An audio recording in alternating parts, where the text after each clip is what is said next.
Hello दोस्तों स्वागत है आपका हमारे यूट्यूब चैनल पर एक बार फिर।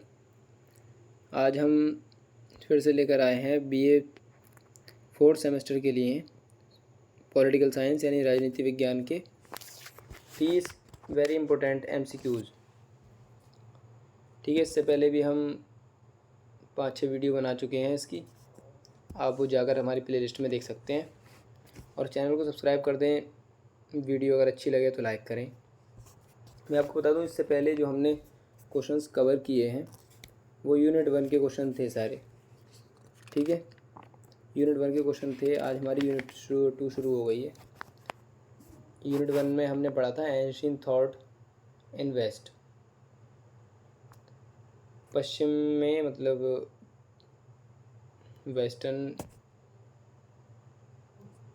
वेस्टर्न थॉट देखे थे पुराने एंशिएंट, जिसमें प्री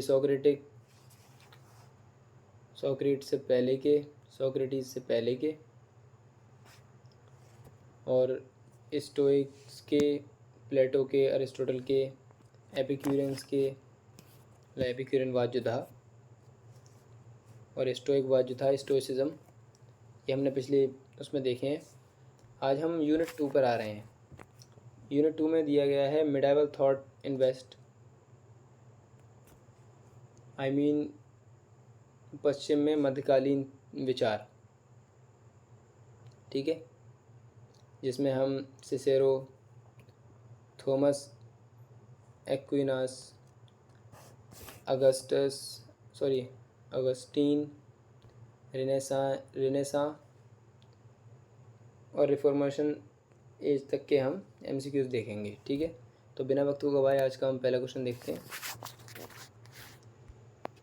ठीक है,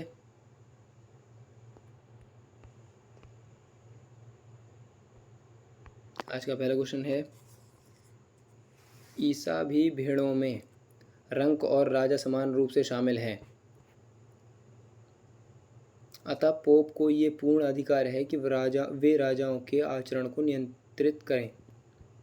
ये कथन किसका है?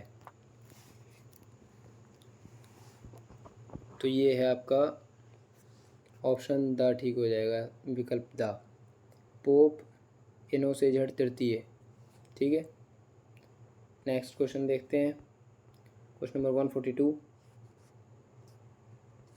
किस सम्राट ने अपने आप को रोम में असुरक्षित मानते हुए अपना निवास स्थान रोम से हटाकर एविग्नोन में बना लिया? मतलब किस राजा ने अपने आप को रोम में असुरक्षित फील करते हुए अपना घर वहाँ से हटाकर दूसरी जगह यानी एविग्नोन में बना लिया था? तो ये कौन से राजा थे? तो ये थे क्लेमेंट पंचम, क्लेमेंट फिफ्थ। ठीक है, विकल्प बार ठीक हो जाएगा आपका, यानी ऑप्शन बी एक तरह से, क्लेमेंट पंचम। इस सम्राट ने अपने आप को रोम में असुरक्षित फील करते हुए अपना निवास स्थान यानी होम एविग्नोन में बना लिया था। ठीक है, अगला क्वेश्चन देखते हैं। ईश्वर ने मुझे साम्राज्य सौंपा है, तुम्हें पॉप तंत्र नहीं सौंपा, क्या तुम मुझे पदच्युत करोगे? ऐसे निर्दोषी राजा को जिसके आचरण की परीक्षा केवल भगवान ही कर सकता है। ये कथन किसका है? तो ये कथन है हेनरी का, और विकल्प आर ठीक हो जाएगा, हेनरी का। ठीक है, अगला क्वेश्चन देखते हैं। सेंट अगस्टाइन ने अपने ग्रंथों की रचना किस भाषा में की है? तो अगस्टाइन ने अपने ग्रंथों की रचना लैटिन लैंग्वेज में की है। ठीक है, लैटिन में, अगस्टाइन लैटिन। ठीक है, अगला क्वेश्चन देखते हैं। अगस्टाइन कौन था? अगस्टाइन कौन था? तो अगस्टाइन एक पादरी था। ठीक है, विकल्प बार ठीक हो जाएगा आपका, अगस्टाइन एक पादरी था। अगला क्वेश्चन, नेक्स्ट क्वेश्चन देखते हैं। अगस्टाइन की मृत्यु कब हुई थी? तो अगस्टाइन की मृत्यु कब हुई थी? तो ये हुई थी 430 ईस्वी में, 430 ईस्वी में। ठीक है, अगस्टाइन की मृत्यु 430 ईस्वी में। ठीक है, अगला क्वेश्चन, नेक्स्ट क्वेश्चन की तरफ बढ़ते हैं। ठीक है, अगला क्वेश्चन है, संत अगस्टाइन शिष्य थे, तो सेंट अगस्टाइन किसके शिष्य थे? ये हो जाएगा विकल्प आ, एम्ब्रोस के शिष्य थे। ठीक है, एम्ब्रोस के शिष्य थे। अगला क्वेश्चन देखते हैं, किसने कहा कि मनुष्य की बुरी प्रवृत्तियों के विरोध के लिए ईश्वर ने राज्य का निर्माण किया? जो मनुष्य की बुरी आदतें होती हैं उनके विरोध के लिए ईश्वर ने राज्य का निर्माण किया है। तो ये कथन किसका है? तो ये संत अगस्टाइन, सेंट अगस्टाइन का कथन है। ठीक है, मनुष्य की बुरी प्रवृत्तियों के विरोध के लिए ईश्वर ने राज्य का निर्माण किया है, ये संत अगस्टाइन का कोट है। ठीक है, अगला क्वेश्चन, किसने कहा राजा ईश्वर का प्रतिनिधित्व करता है? किसने कहा राजा ईश्वर का प्रतिनिधित्व करता है? तो ये कहा था अगस्टाइन ने, विकल्प आ, संत अगस्टाइन। ठीक है, अगला क्वेश्चन देखते हैं, क्वेश्चन नंबर 150, राज्य मनुष्य के पाप से मुक्ति दिलाने का साधन है। राज्य मनुष्य के पाप से मुक्ति दिलाने का साधन है, ये कथन है। ये किसका कथन है? ये सारे कथन अगस्टाइन के हैं। ठीक है, ऑप्शन सा, विकल्प सा ठीक हो जाएगा, संत अगस्टाइन, सेंट अगस्टाइन। ठीक है, नेक्स्ट क्वेश्चन देखते हैं, निम्न में से किसने मनुष्य को आत्मा और शरीर की पूर्ण एकता के रूप में देखा? निम्न में से किसने मनुष्य को आत्मा और शरीर की पूर्ण एकता, मतलब आत्मा और शरीर को बिल्कुल एक रूप में देखा है? तो वो किसने देखा? संत अगस्टाइन ने। ठीक है, विकल्प दा ठीक हो जाएगा आपका। अगले क्वेश्चन की तरफ बढ़ते हैं, राजनीति शास्त्र को एक्विनास का, राजनीति शास्त्र को एक्विनास का सबसे बड़ा योगदान विधि की परिभाषा तथा उसका विश्लेषण है। मतलब एक्विनास का सबसे बड़ा योगदान है राजनीति शास्त्र के लिए, पॉलिटिकल साइंस के लिए, वो विधि की परिभाषा और उसका विश्लेषण है। उक्त कथन है, ये किसने कहा है? ये तो ये कथन जो है वो डनिंग का है, विकल्प बा है। वैसे एक तरह से ये ऊपर नीचे हो गया है, डनिंग का कथन है। आप ये बस इतना याद रखें कि डनिंग का कथन है ये। ठीक है, अगला क्वेश्चन देखते हैं, सेंट थॉमस एक्विनास ने कानून को कितनी श्रेणियों में बांटा है? सेंट थॉमस एक्विनास यानी एक्विनास ने कानून को कितनी श्रेणियों में बांटा है? तो एक्विनास ने कानून को 4 श्रेणियों में बांटा है, विकल्प द ठीक हो जाएगा आपका। ठीक है, 4 श्रेणियों में बांटा है, एक्विनास ने 4 श्रेणियों में बांटा है कानून को। ठीक है, अगला क्वेश्चन देखते हैं, सेंट थॉमस एक्विनास पर सबसे अधिक प्रभाव किस विचारक का पड़ा? एक्विनास पर सबसे ज़्यादा अधिक प्रभाव पड़ा वो किस विचारक का पड़ा था?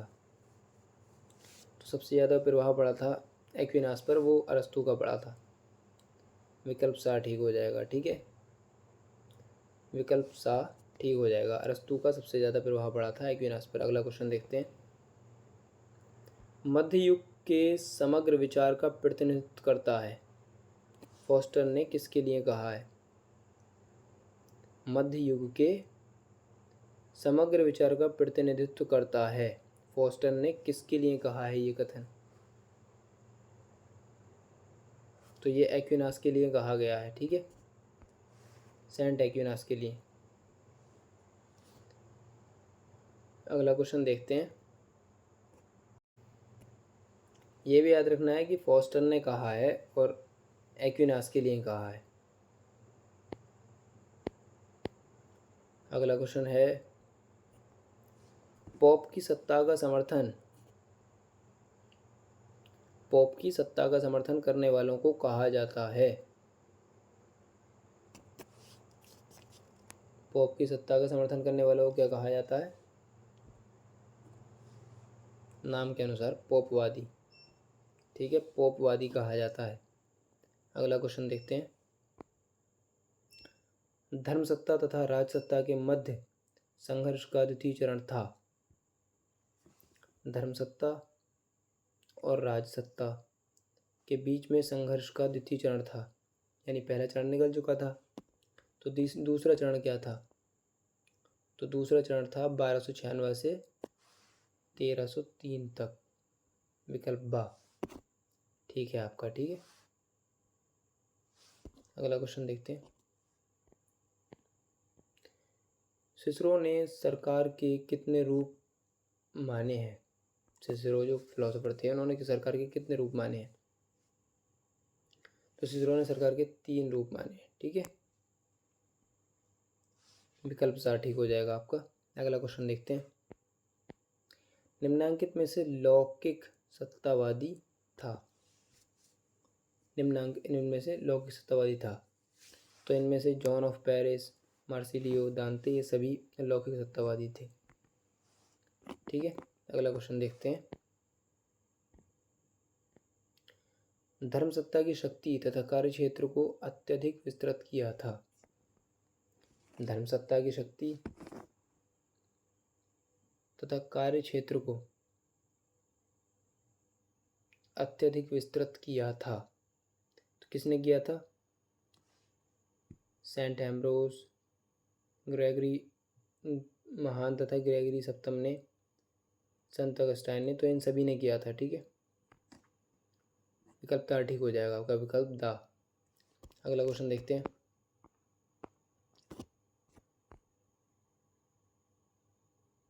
पोपों की लौकिक शक्ति का उद्भव तथा पराभव तथा सम्राटों एवं राजाओं के साथ उनके संघर्ष, ये ही मुख्य विषय थे जिनके चारों ओर मध्यकालीन राजनीतिक चिंतन चक्कर लगाता रहा। ठीक है, तो ये विचार किसका है? पोपों की लौकिक शक्ति का उद्भव तथा पराभव तथा सम्राटों एवं राजाओं के साथ उनके संघर्ष, ये ही मुख्य विषय थे जिनके चारों ओर मध्यकालीन राजनीतिक चिंतन चक्कर लगाता रहा। उक्त कथन है, ये कथन किसका है? तो ये कथन है गैटिल का। विकल्प सा ठीक हो जाएगा, ये ऑप्शन सी गैटिल का। ठीक है, अगला क्वेश्चन देखते हैं। 1052 से 1152 तक सम्राट तथा शेष के संघर्ष पर प्रकाशित 115 ग्रंथों में पोप के पक्ष में कितने ग्रंथ थे? 1052 से 1152 तक, यानी 100 साल के अंदर अंदर 115 ग्रंथों में से पोप के पक्ष में कितने ग्रंथ थे? तो ये हो जाएगा विकल्प सा 65 ग्रंथ थे। ठीक है, 65 ग्रंथ थे। अगला क्वेश्चन देखते हैं। 11वीं शताब्दी से प्रारंभ होने वाला चर्च और राजसत्ता का संघर्ष चला था। 11वीं शताब्दी से प्रारंभ होने वाला चर्च और राजसत्ता का संघर्ष चला था। कब तक चला था? 4 शताब्दी तक। 4 शताब्दी तक, 400 ईयर्स तक। ठीक है, अगला क्वेश्चन देखते हैं। सिसरो का जन्म कब हुआ था? सिसरो का जन्म कब हुआ था? तो ये हो जाएगा आपका बा 106 ईसा पूर्व, 106 ईसा पूर्व। ठीक है, अगला क्वेश्चन देखते हैं।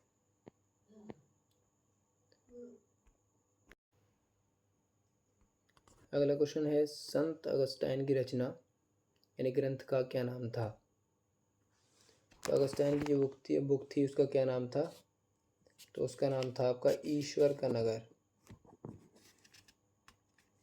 ईश्वर का नगर, विकल्प सा ठीक हो जाएगा आपका। ठीक है, क्योंकि रिपब्लिक और अर्थशास्त्र ये अलग अलग हैं। रिपब्लिक प्लेटो की है, अर्थशास्त्र कौटिल्य की है। ठीक है, अगला देखते हैं। 2 नगरों का सिद्धांत किसका है? टू स्टेट थ्योरी किसकी है?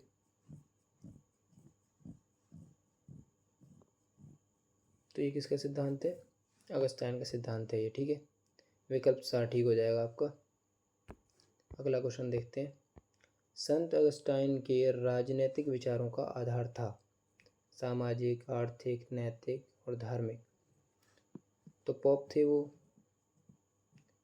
ठीक है, तो धार्मिक हो जाएगा आपका विकल्प था। आधार विचारों का आधार क्या था उनके? राजनीतिक विचारों का आधार था धार्मिक, ठीक है। अगला क्वेश्चन देखते हैं। Question number 168। City of God में कुल कितने अध्याय हैं? यानी ईश्वर के शहर, ईश्वर के नगर में कुल कितने अध्याय हैं? तो सिटी ऑफ गॉड में कितने अध्याय हैं? 22 अध्याय हैं। नेक्स्ट क्वेश्चन देखते हैं। निम्नांकित में पोप की सर्वोच्च सत्ता का समर्थक नहीं था। जो पोप की सर्वोच्च सत्ता मानी जाती थी, तो उसे समर्थन किसने नहीं दिया था, मतलब उसका समर्थक कौन नहीं था?